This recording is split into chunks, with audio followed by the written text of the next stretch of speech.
The Secrets of Star Wars is brought to you by the Star Quest Production Network and is made possible by our many generous patrons. If you'd like to support the podcast, please visit sqpn.com/give. Hey, this is Matt Landry, the voice of Anakin Skywalker in Star Wars The Clone Wars.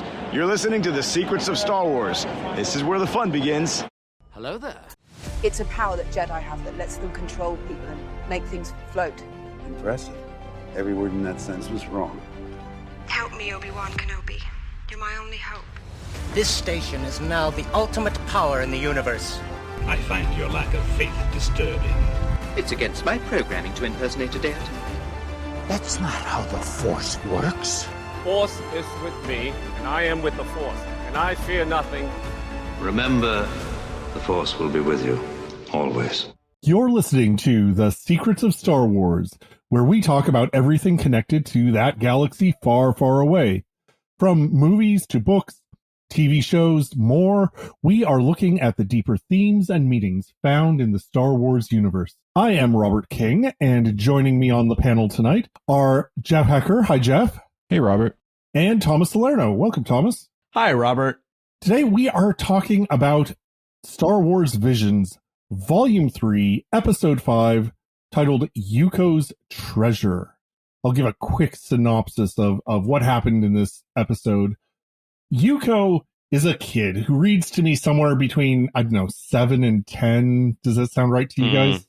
Yeah. Anyway, Yuko is being raised on Tatooine by his bear droid, Billy, or Billy, and another conical droid whose design honestly gives me like Bill Cipher vibes, but is actually just a helpful conical droid with one eye. On his birthday, Yuko has a nightmare about his parents' ship getting attacked, and Billy tells Yuko to stay home while it visits Mos Eisley to sell some water.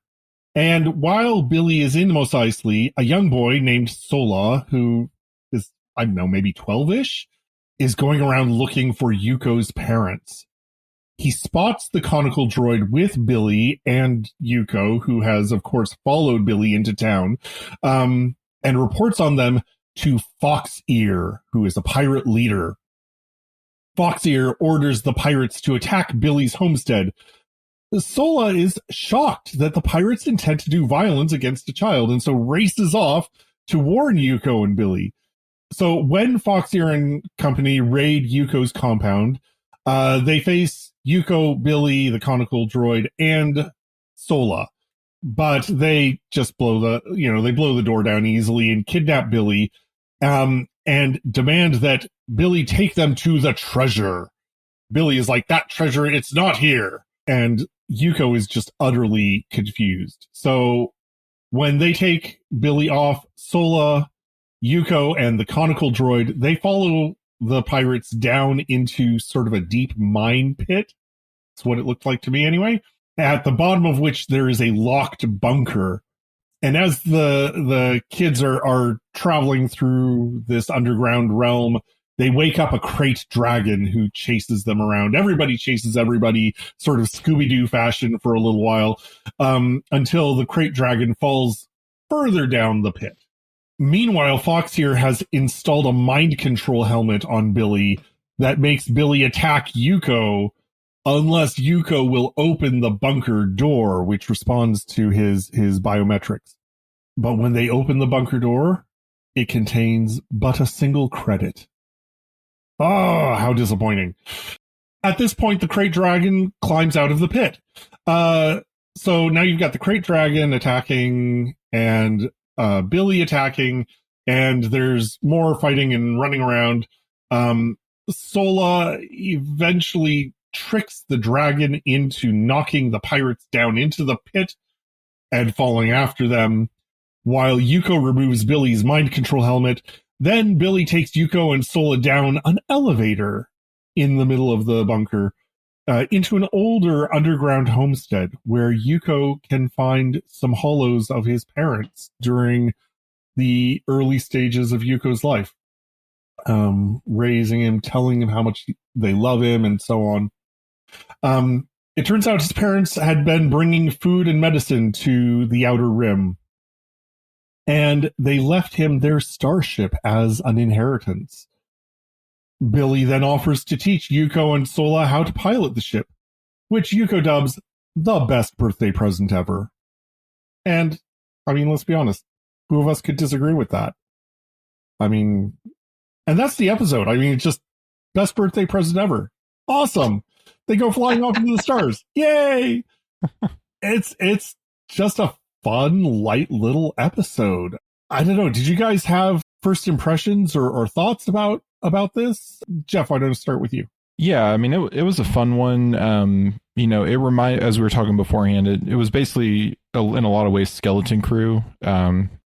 Very similar to that, and we were discussing, how much conversation between the anime studio and Disney was there, and I don't think there was much. So I think it's just they decided on making a kind of a fun adventure with pirates and treasure, because I mean, who doesn't love that? And while this one was very kid-centric, reminding me of the first season Visions episode that was basically the Astro Boy episode where the droid wants to become a Jedi because he was programmed to be, or was initially programmed that way.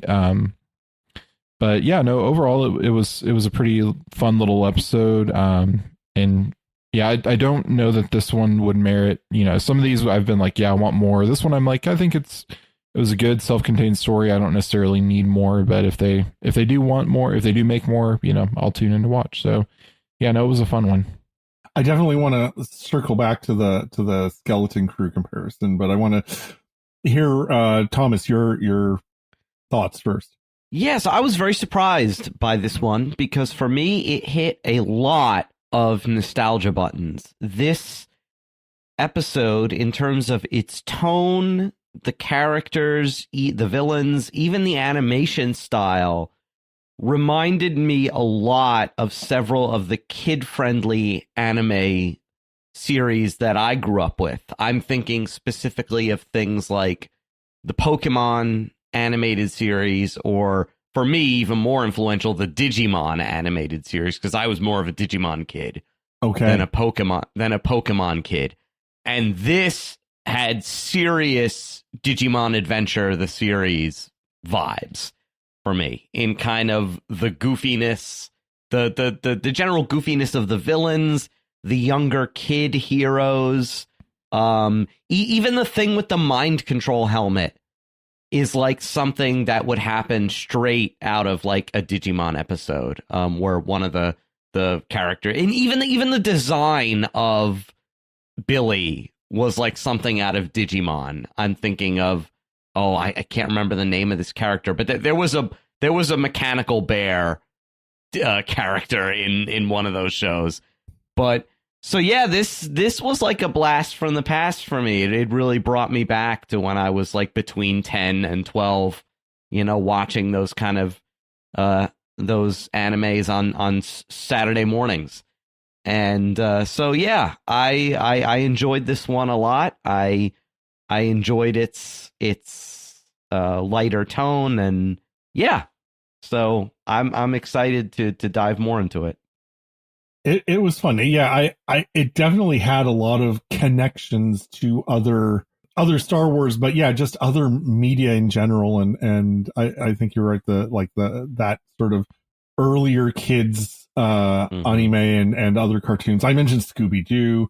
It was also the Billy really reminded me of like Big Hero 6. Oh yeah, and the villains were very Team Rocket. Yeah.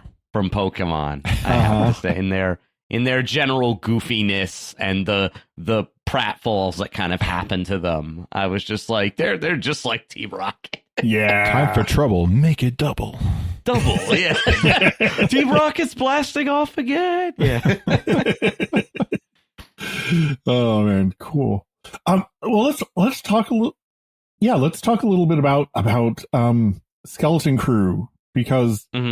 Like the two things that really jumped out to me were like the reveal of they get into the vault and there's one credit sitting there, that's what the one I noticed. I was like, Like there's a skeleton crew. There's also the idea that, there's this treasure. Everybody's after a treasure, and the treasure turns out to be the ship itself.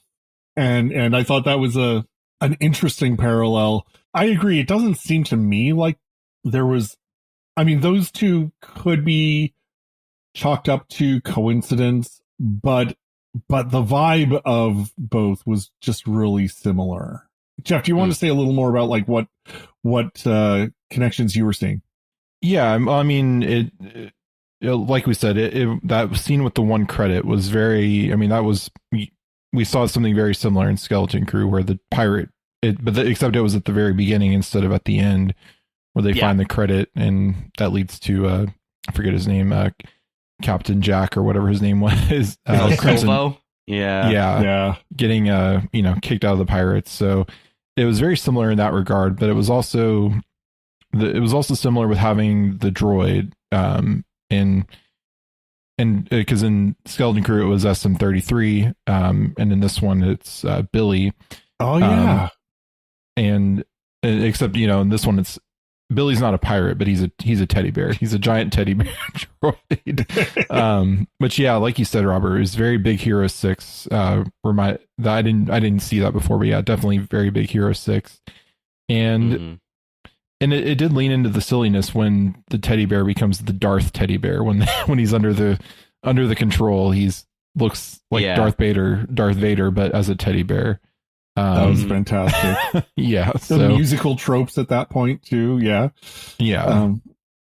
And yeah, so it was very similar in that way. You also had kind of you even had a dog alien captain, pirate captain, because this was Foxier, and it was I forget his name. Brutus. Yeah, Brutus. Yeah. Which did y'all know? Did y'all catch who the voice actor, at least in the English dub, for Foxier was? No, who was it? Wasn't it like Steve Buscemi or something? Yeah, it was Steve Buscemi, which I didn't realize. And I looked it up later. I was like, oh, that is Steve. Like it did. Now I kind of want to rewatch it again and listen, because it sounded familiar, but I didn't catch it. But yeah, no. So yeah, there's, and just the whole pirate vibe, and like getting into the vault, and kind of it was kind of Skeleton Crew kind of condensed down into a single animated episode. So definitely a lot of comparisons, but still like in a very, it was still fun, and with it being an anime, they could do the crate dragon and have more with that. They could do they could get a little bit sillier, which I think which kids would enjoy, and adults too, but I think kids would kind of lean, because the pirate crew also has these little, I don't know what they were, those little alien guys that were like minions almost. They're like red minions. But again, like that was definitely a trope in the Digimon show, where there would be like this kind of like general sort of cutesy little minion soldier of the bad guys, like or the whole thing you saw in some of those kids' animes with where the villain has kind of a goofy mask was another thing. Mm-hmm. Yeah, which are also definitely not Star Wars tropes at all. Like what Star Wars property has, a villain in a mask, or these sort of faceless villains, minions who are all dressed the same and yeah. Oh wait, never mind. Yeah, but we didn't see any. So we don't know the placement, at least in time, of this episode, because we don't see any stormtroopers, I don't think.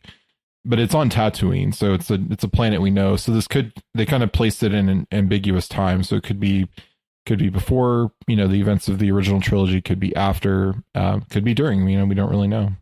Well, and interestingly, is this maybe the only episode we've seen so far that has like absolutely no mention of the Empire or the Force? I don't know if in all of Visions, but I think so far this season, yeah, you're probably right.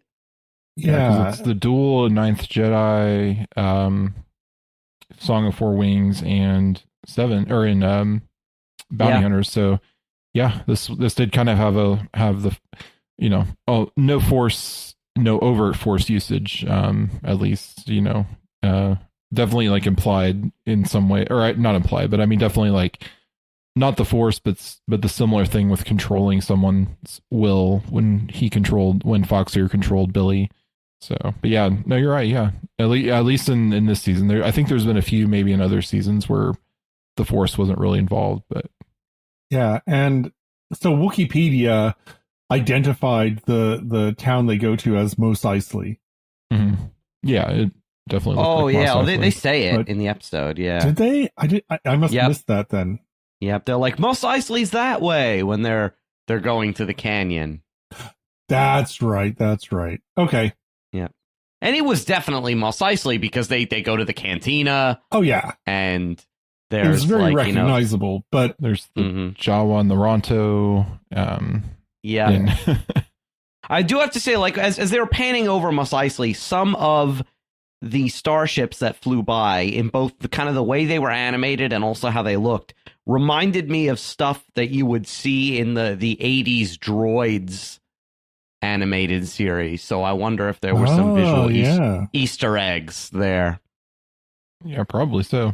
We've been talking about this as being for like a younger audience. About how old would you say this is? Like, how old would you say the viewer that they're aiming at is? And maybe connected to that, I mean, I put Yuko as somewhere between 7 and 10. Does that read about right for you guys? Yeah, I would even say maybe like 6 to 9, maybe even a little bit younger, because because my son he's 5.5, and I could see him, having at least of the same like kind of maturity level as Yuko, but also I could see it being a little bit older. So I think even like 6 to 9 would be a little bit younger, and then Sola, I think, is a little bit older because he's he seems older, or at least he had to grow up faster because he was in the part of this pirate crew that he defects from. But yeah, I mean, as far as the target audience, I mean, I think it's definitely one that, like, some of the Visions episodes, I don't think you would want to show your kids, or at least your younger kids, or they probably just wouldn't be into it. Because, for me, at least, my kids, they like kind of the silliness like they watch a lot of animated stuff, and they like kind of the silly animated, the action, and that, like, with, cute characters. So they may not really be into like the Duel or even the Ninth Jedi, but they'd probably be into the Song of Four Wings, or they might have they haven't watched any Visions, at least that I know of, but they might have liked Bounty Hunters because it had some like aliens and droids and stuff blowing up. But this one I think is definitely like age appropriate for kids, because it's like there's the action is very, it's not very violent. It's the most action you get is like is the kind of the duel, as it were, with Billy, and then kind of the action of the crate dragon, like which is kind of it's not really like humanoid violence really against humans or humanoid. It's kind of like creature versus creature more than anything, or droid versus human. And so I think it's very kid friendly, and the damage that's done is people get knocked over like bowling pins. Yeah. Right. Or they fall down a pit and you don't see what happens. So it's very much like what I think they used to call like mild peril on like, on parental guidance. Yeah. It's not like the Clone Wars show, which is, even though marketed for kids, and a lot of episodes are not very kid appropriate, at least for younger kids. Yeah. Like I would be comfortable, showing this to, kids who were about my age when I was watching like the shows I mentioned, or my brother. I was about like 10 to 12. My brother must have been about 8. So when we were growing up with those shows. So and I definitely think like level. And like even, but I think like, especially for people like me who grew up on that stuff, there's a lot for adults to enjoy, just for like the nostalgia kick value of it. Oh man. Yeah, there were a lot of sort of, as we said, like moments of references to other things. I mean, and even the plot of it is kind of nostalgia heavy. It's like the climax of it is when Yuko is going through that new homestead, or that old homestead really, and seeing the images of his parents basically just loving him and being good parents.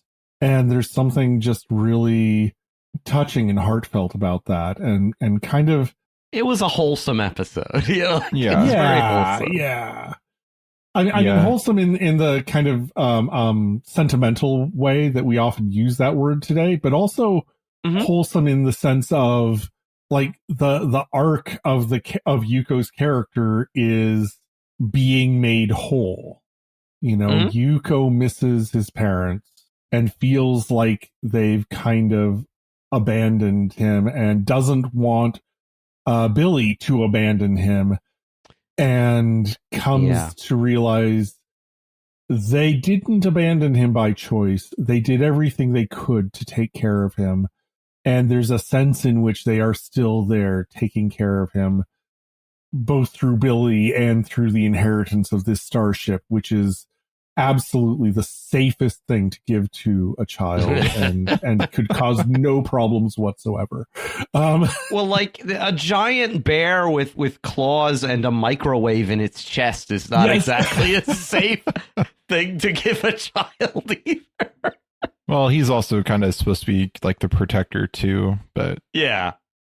And I think the ship was, I mean, that was meant for when Yuko would have been older, and they were going to teach him how to fly it, but his parents were, but of course they passed away before they did. Because do they say explicitly what happened to them, or was it just kind of like, is it just kind of implied that they were killed for doing good work? Basically, that's kind of how I took it, unless I missed an explicit. There was also a lot of stuff in this episode where I was like, okay, don't question it too closely or it'll stop making sense. You know, things about like, you know, like they said, Foxier said that the parents stole from him, yet like, did he mean the starship, or did he mean the treasure that they seemingly spent on helping the poor, or what was he talking about? That's never resolved, really. And so there were definitely some things where I was and what why were they in this whole mining thing, like you were talking about, Robert? Like, what was the purpose of having their homestead down there and also having the vault down there? So there were a lot of things, especially if they knew there was like also a crate dragon sharing these caves. You know, there's like a lot of things that if you start to question it begins to fall apart. Yeah, at one point, Sola says, you know, that little conical droid is unique. I've never seen anything like it. And then they get into the mine shaft, and there's like tons of them who are actively doing some kind of maintenance or construction work there. And so it's like there's a lot more than what's on the surface, and I'm not sure it all holds together. But it is fun. Yeah, and it being about mining was interesting because, if you know, for those who know their Star Wars lore, Tatooine was kind of, they thought it was going to be like a big it was going to be like a boom planet for mining, and that's what the sandcrawlers were. They were not built by the Jawas. They were originally like mining equipment that was eventually abandoned because they realized that Tatooine's a worthless ball of sand, basically. Dust. Yeah. So that there's not really anything there to. The only thing it's good for, and the reason it's prominent, is that it's a hyperspace hub, basically, where a lot of hyperspace routes kind of intersect near it. So it can, you know, that's why it kind of becomes the seat of criminal activity, because they can, you know, smugglers can get in and out quickly to various places. So. And it's on like the board. It's in this weird borderland zone between Imperial space and Hutt space. Yeah, where it's like it's technically on the Imperial side of the border, but the Hutts can like basically run Tatooine anyway. Yeah, because the Empire's, I mean, they don't. Yeah, there's nothing there that they really need, and like I think at least in the Legends, I think the Empire kind of took a tax, as it were, from the Hutts to like leave them alone. Like, right, they got their cut. They got their cut. Yeah, to leave them alone and let them do their own thing. I liked that Billy was like going to town to sell water because like, you know, like that goes back. Oh, right. There are moisture farmers on Tatooine. That's like, you know, and another just little thing that I liked was that kind of sand Niagara Falls, that kind of sand fall. That was I'm like, cool. I'm like, that's something I've never seen on Tatooine before, but it's something that would totally exist on Tatooine. So I thought that was cool. And I was scratching my head going, why haven't they thought of this before, of putting it on Tatooine? Yeah. Well, we never see like canyons in Tatooine. We just see like, we just see, we do see a few. Yeah. But we never, aside from that and like a couple other scenes, we mostly just see like the flat sand. So it was kind of cool to get like more like topography of Tatooine. And like see, like you said, like there would be areas that would like lend themselves to eventually like, this is like a river where sand would just continuously fall. You know, gravity would just draw it, and eventually those caverns would fill up with sand, but it could take a long time. But yes, and another thing that I thought was a little bit unclear was Sola's status, because yes, indeed, he seems like part of the pirate crew, but then when he's going around like asking the barkeep and other people, like they act like he's a local kid who they've seen before. So I don't think he's so much like a permanent part of the pirate crew as more like they hired him when they showed up on Tatooine. Like, oh, you're a local, you know stuff, you can go around and ask questions. But again, none of this is explicit. They're hoping that you pick this up as you watch. Yeah, that's but it was something still that I kind of figured confusing. Out. I think I came to the same conclusion, but it took like 3 watches of the of the episode to say, oh, okay, here's what's going on. I kind of took it as he was kind of a latchkey kid and was like you see in some like crime movies or like movies that have like criminal, you know, elements. Like there's always a kid who wants like to join Cad Bane recently. There's always a kid who wants to like join the crew because he thinks it's like cool and a way to get status. Because you know he's an orphan because he doesn't seem to have any family. So like he's probably destined for a life of criminal. You know, because there's not any missions on Tatooine opening themselves up to the children or anything. At least at this time. So. He's probably destined for a life of petty crime. And he's kind of like, oh, I can get in with this pirate crew and maybe they'll take me with them when they leave. Or, you know, take me off. If I can help them, they'll help me leave. Cause doesn't he say later that when they find the starship that like, he's always wanted to be on a starship and get off the planet? Yeah. Or am I imagining that? I feel like he said something like that. Very similar. And he's very much a kind of, like Aladdin kind of street rat kid, or like and Ezra Bridger, like before he meets the Ghost crew. Absolutely. You know, which I'll get into later because like I felt that there was some like kind of a Rebels vibe to this in the sense of like kid meets found family. Well, I mean, get into it now. I mean, I think that's a really good insight, and it is this sort of trope in Disney and Star Wars specifically. It's like, and it's one I enjoy. It's a trope I enjoy, so I always like seeing it. Where it's like, you have these in Star Wars, you know, from the very first movie with Luke Skywalker, there's always been the orphan, you know, who finds a new family in this ragtag group of people who otherwise would not be together for any, you know, kind of reason, you know, and I've always loved that trope. And in this case, you know, we've got, you know, I think both Yuko and Sola are apparently orphans, you know. You've got the two droid, you've got the trope of the two droids again, the tall one that speaks and the short one that just beeps or whatnot. And, you know, and they're fleeing this, you know, bad guys who want to hurt them in a sense. And, you know, and they come together and like Yuko says at the end to Sola, because at first he's like, oh, well, you got a ship. That's great. And he turns to leave. And Yuko's like, no, you're part of the family now. Yeah. Which I think completes his arc, Sola's arc, because earlier when, Yuko says that after Billy is kidnapped, or droid napped, I suppose, Yuko says that, Billy is the only family he had left, and, his family has been taken, and Sola says, I don't know what that means. Yeah. Like, he's never had a family. Yeah. Like, Yuko apparently has some vague, because for his dreams, has like vague recollections of his parents before seeing the hollows. But Sola apparently has no recollection at all of a family. Yeah. And I think he was trying to find a family in the Pirates, but it didn't work out. It's almost kind of like a reverse Batman, where Robin is the older character instead of the younger. But yes, Sola very much is taken in. And sometimes when the found family trope is used, I see it used kind of like as a replacement for or a contrary to the natural family.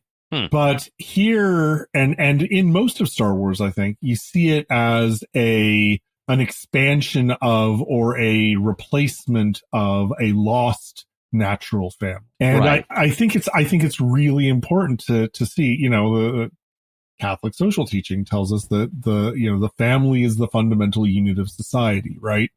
And to see that, yeah, there are lots of forms of family, and there's a place for natural families, and there's a place for found families, and there are, sort of gaps in every family that need to be filled by connecting with the rest of society, with people outside, and that there are wounds that happen when your natural family is lost.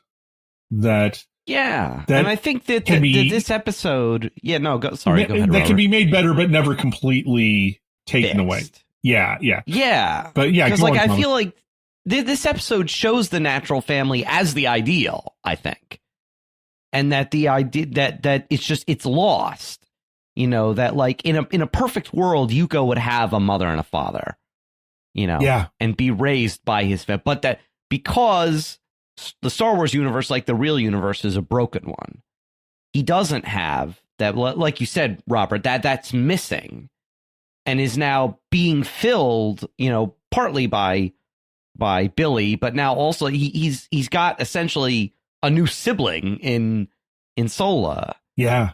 So that, whereas like I think the show acknowledges that, it would be better if Yuko's parents were still alive, but that this new sort of family that has been established is still good, but that it's a really still good not thing. Yeah.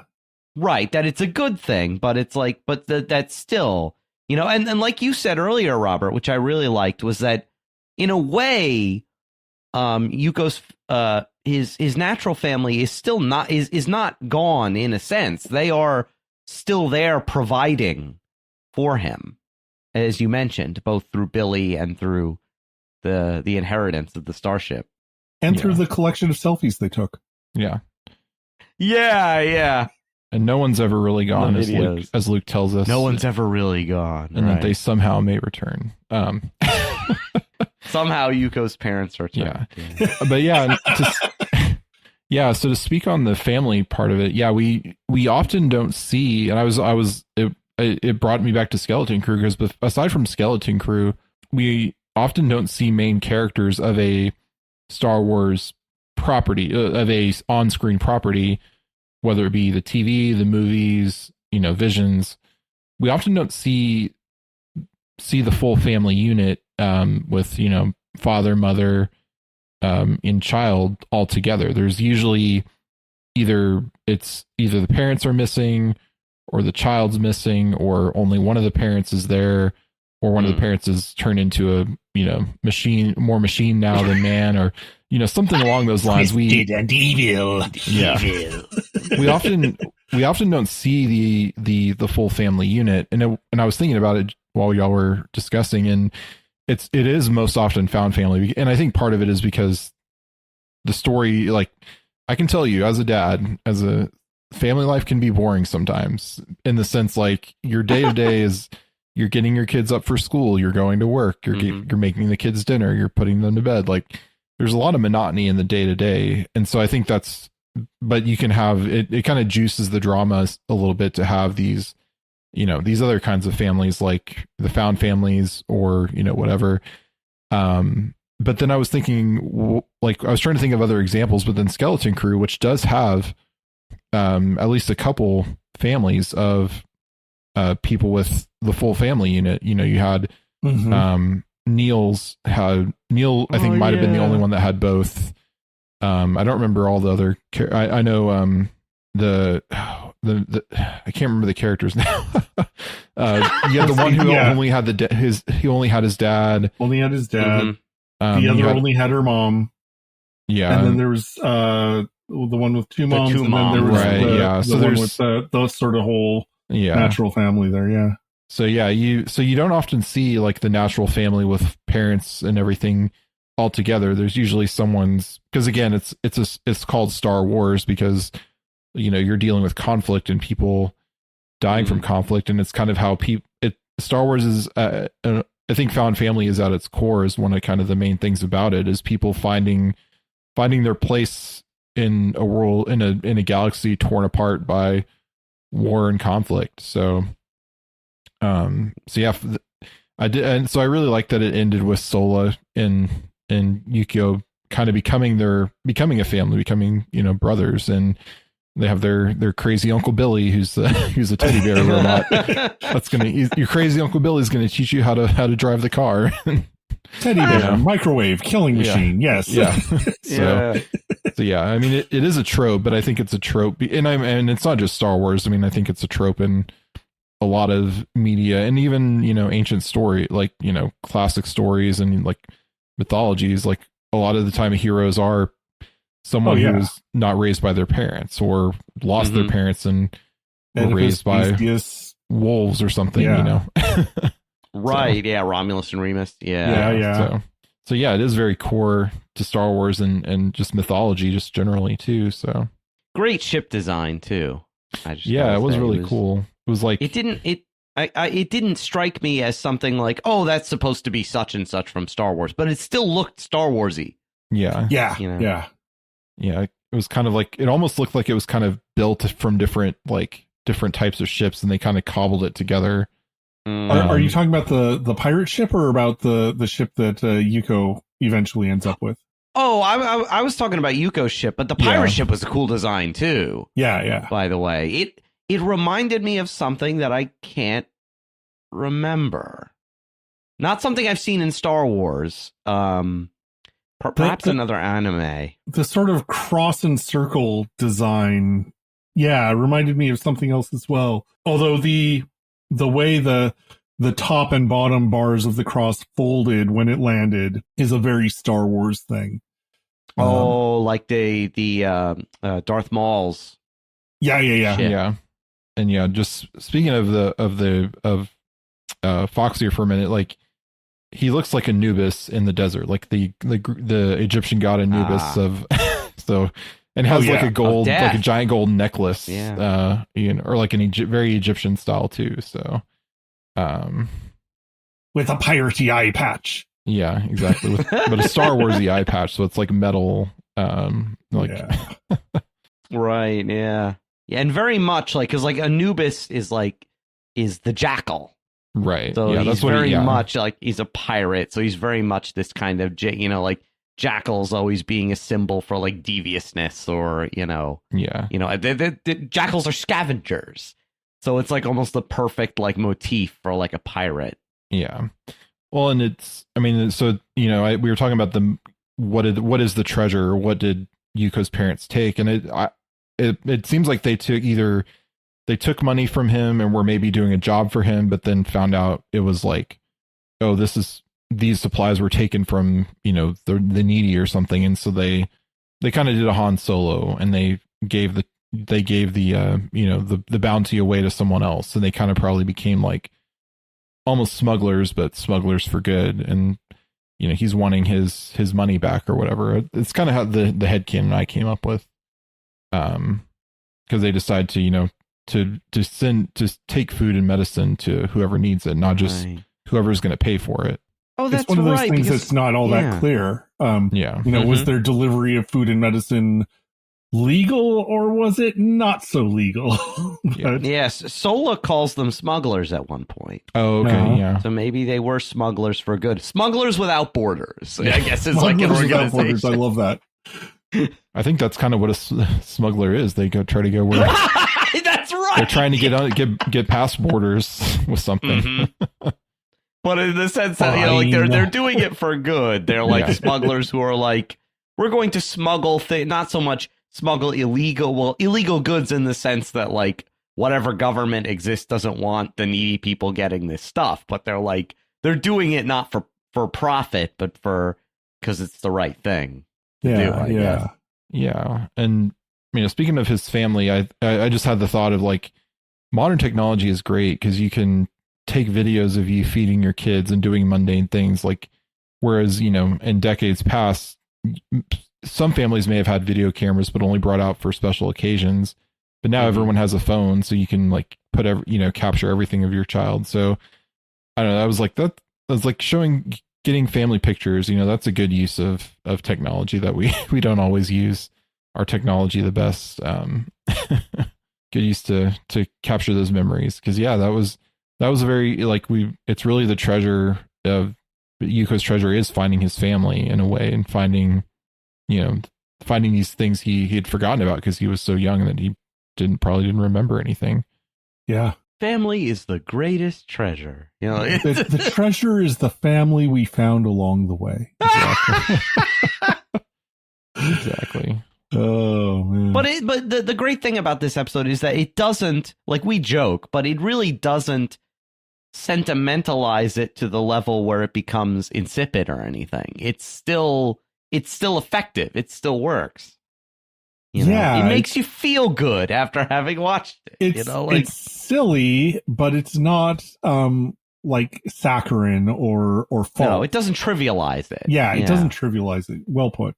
So one last thing that was interesting that I noticed that kind of puts a slightly different perspective on the whole episode is that this episode was produced by Kinema Citrus, which is the same animation studio that did The Village Bride in Volume 1 of Visions, and its sequel, The Lost Ones, which is what we're going to be talking about in the next episode of this podcast. And, you know, it's just like interesting to see like the very adult themes of The Village Bride and The Lost Ones contrasted with the very not childish, but child-centered and more simple without being simplistic, I think, themes going on in this episode. And I mean, an animation studio has many projects, I'm sure, going on at all the same time, and you know, it's not a monolith any more than any other creative venture is a monolith. But I just thought it was interesting to sort of think about this episode in the context of those other two, and maybe that's just a thought I was having. Yeah, I mean, they are fairly different, but Kinema Citrus is a pretty, as you said, a pretty prolific studio, and it looks like I just had it pulled up here. It looks like the directors of these episodes of this one and the next one were different, but it was still made by the same studio, because they're pretty big. They're pretty big enough that they have, you know, if you pull their Wikipedia page up, you can see they've been around for about 15, 16 years now, but they have quite a variety of stuff. Probably the most famous thing that I'm familiar with that they've done is Rising of Shield Hero, which is a kind of a fairly popular one right now, but they have tons of other stuff they've done.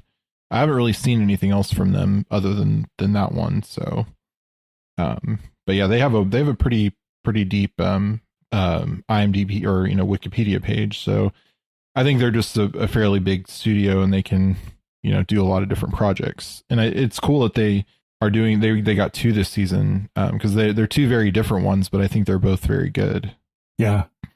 Well, do either of you have any final thoughts to wrap up on Yuka's Treasure or where this fits in the larger Visions project or anything like that? Yeah, this is actually one that I think I will rewatch quite a bit, just because of how that special way that it hit me, where I'm like, oh, this reminds me in style and tone of stuff that I watched when I was a kid. So I think that I will definitely enjoy revisiting it, if not so much for its plot, but because of how it made me feel. And I think that Visions has been knocking it out of the park so far with this volume. And, I'm really excited for the next one and for the rest of the reviews this season. So, yeah. Right on. Jeff. Yeah, the only kind of other note that I had was I think I made note of it last week or last time when we did the Bounty Hunters, that every episode this far this season has had some significant droids in them. And I think I don't know if it's just, I can't remember if the next one has one, and then the other ones I think don't have as much. So maybe it's not necessarily a trend this season, but just something I've noticed is that they've really done a lot of, and there's been a variety of droids, from like astromechs to astromechs that become like a flying suit to a teddy bear. So to a two-faced assassin droid like last time. So no, I think it's cool that they've been able, like, that's one of the great things about Visions and being able to do it in animation and being able to not be held down by the canon. Like, I love that there's the Star Wars canon that like everything is supposed to be a part of. I like that idea. I think it's cool, but I also like that they can do these kind of one-off things that have different, you can have a teddy bear droid and it makes perfect sense for that. If you saw it in live action, maybe it wouldn't make sense, but in the context of that one episode, it makes sense. So I just think it's cool that they've been able to experiment with all these droids and just experiment with, different types of storytellings, which is just generally what Visions is getting to kind of play around with things. So yeah, that's, I think, it for me. Yeah. Different, like the whole breadth of not just kinds of droids, but personalities of droids and stuff. Yeah, that's really cool. Yeah. No, I really enjoyed this as well. And looking forward to more episodes and more conversation. I guess for now, though, that'll do it. That'll wrap up this episode of Secrets of Star Wars. So let's just take a moment to thank all of our patrons who make this show possible. And this episode, we'd really like to thank Mike and Lisa S., Kimberly S., Mark Y., and John S. Your generous contributions and donations help us create the Secrets of Star Wars, and for that matter, all the shows here at StarQuest. If you want to join them, you can go to sqpn.com/give and join the community of people making this show and others like it possible. Just as much as donations, we want to hear your opinions. This is all about starting a conversation. So if you would like to jump in, tell us what you think of Visions Volume 3 of Yuka's Treasure. Drop us an email at starwars@sqpn.com. My favorite place is our Discord server. We have a Star Wars channel on the StarQuest Discord server. You can get an invite at sqpn.com/Discord. Be sure to follow us, The Secrets of Star Wars, on Apple Podcasts, on Spotify, your favorite podcast app, or on the StarQuest YouTube channel. As I said, next time we'll be discussing The Lost Ones, the next episode of Visions. It's a sequel to that Volume 1 episode, The Village Bride, and we are really looking forward to that conversation. Until then, thank you, Thomas Salerno. Thank you, Robert. And thank you, Jeff Haecker. Thanks, Robert. Thank you all for joining us in sharing the Secrets of Star Wars. Once again, I'm Robert King. Thank you for listening to the Secrets of Star Wars on StarQuest. Here's another show on the StarQuest network you're sure to enjoy. Let's Science. Find the show wherever fine podcasts are found or at sqpn.com/science.